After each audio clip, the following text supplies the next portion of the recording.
কাচারি এলাকার লোক তো সেখানে আবার প্রতিষ্ঠান করছে আমাদের একরাম স্যার, আবার মামুন ভাইয়ের বাড়ি হলো কাচারিতে। তিনারা অবশ্য বলতেছে যখন উইকেট করতেছে কেমন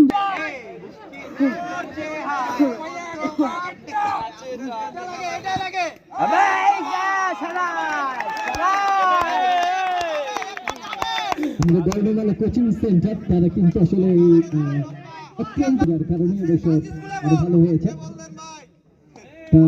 দেখতে পাচ্ছেন একটা ব্যানার দিয়ে দিয়েছে সেখানে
চমৎকার দুই দল অবশ্য